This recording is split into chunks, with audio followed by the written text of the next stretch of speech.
Action. Hey, this is Thrand again, and I was going to say these are basically just pieces of thick metal. They're not tempered. They're just thick pieces of metal. Anything can be used for splints and splinted for the arm or the leg.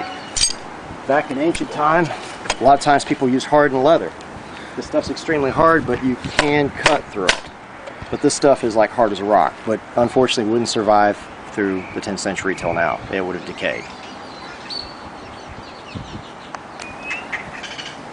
Okay. See, these normally, a lot of times would have holes put through them, punched through, and then strapped to the leg.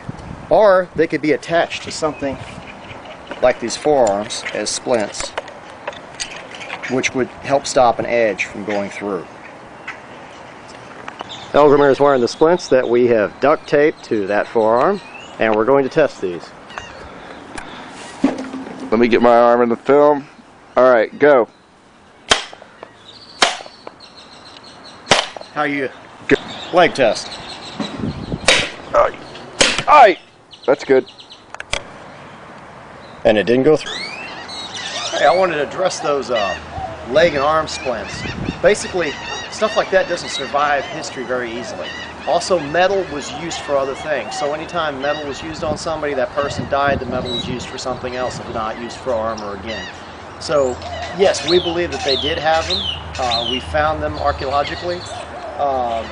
You know, I'm sure with the leg wraps that they wore historically, which basically were fashionable, anything you put under there in a depiction or a drawing is going to be covered. So there's no way you're going to know for sure whether the guy was wearing leg protection or not from the knee down.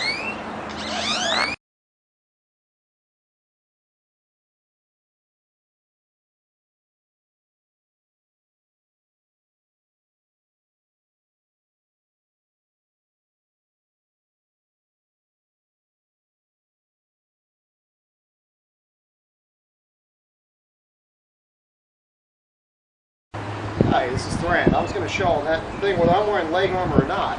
If he wants to step in close enough to throw a leg shot, all I have to do to defend is to drop this. I can hit him here, I'm in. If he tries to come up, I'm here.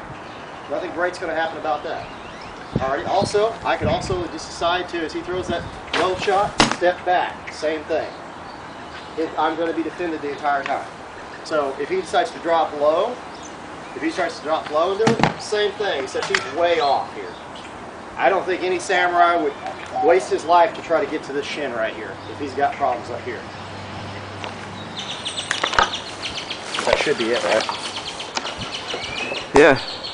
Hey, we've been hearing in the comments that they're saying that the samurai had these special abilities where they cut underneath, you know, and that it would come up under the shield, and the Viking had never seen anything like that. Well, actually we have. We use these type of techniques. But in any respect, this undercutting ability here, I really don't think will do very much good trying to go under a shield. Also, if he got smart and tries to come from the outside, I don't really see how that would be helping that much either. Because if the man didn't move, I'm sure he could get in that way, but it doesn't quite work that way. Also, we have the cranking ability over the top they talk about, which would just cause him to get disarmed possibly. It wouldn't really help him much in any kind of way that I can see. We want to talk about some of the comments on the forums of the samurai using his offhand to grab the shield to gain advantage over it and defeat the Viking.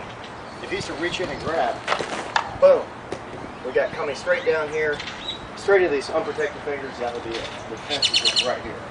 We'll do that for you again, a little off angle here, same thing.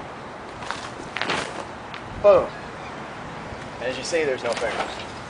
Also, the other idea is, one, if he grabbed the outside, boom, no fingers. I turn for you also. Same thing. He's trying to come inside, pull, cut, that would be it.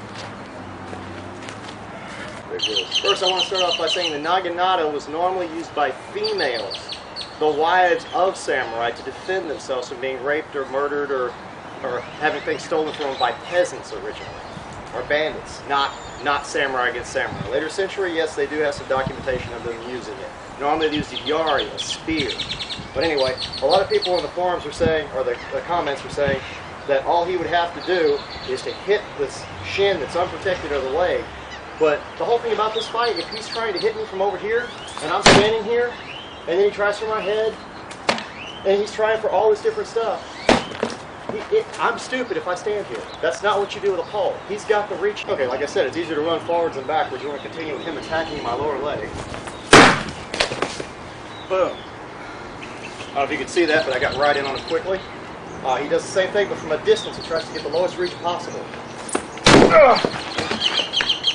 Did I hit your hand? No, I blocked. Okay, cool. Nice. And then on the inside, it wouldn't be very much different, except he'd be tied up even worse because he's got to recover that.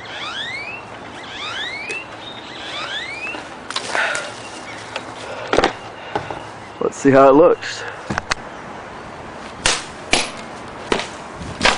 Action. Nice. Recording.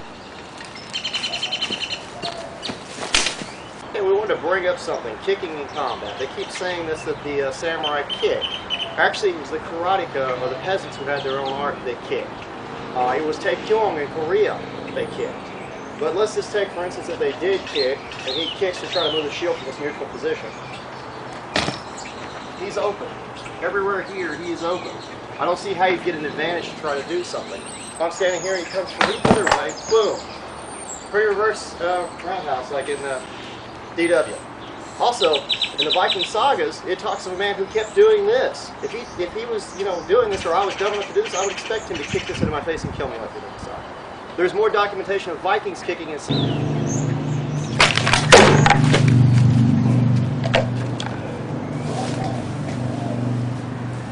Let's see what we got. Well, it looks like the katana ripped it totally off. We sliced the bone, or shattered the bone. It knocked it off the thing because it didn't actually barely cut any through. penetration through the bottle, though. Yeah, it barely went through the bottle. And that was all the force I could give it, and it's got a nice razor edge. So we know it'll go through the bone, but It wasn't as good as the longsword, no. no. Hey, this is to conclude all the videos. Katana held up well, so did the longsword. We checked all the armor. We tested all the body armor on the Viking. We showed pieces that they didn't even show. And in my assessment, there was no clean cut that was going to kill anybody outright. The longsword seemed to do more bludgeoning damage through armor, so I'd have to say the Viking had that advantage, plus he had his shield. So, in my opinion, I think he was better geared out of the two. So, anyway, in conclusion, testing helms doesn't prove anything. You have to test the whole thing. And I hope you enjoyed our videos. Hey, dude. Where's all my footage at? You've deleted everything, dude. It's all about you in here. No idea, man. I'm tired. What are you talking about? This isn't over yet, man. Don't. Oh.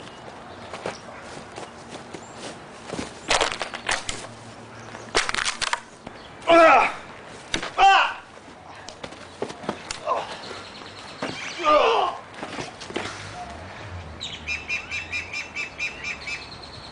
I like that. That was great, dude.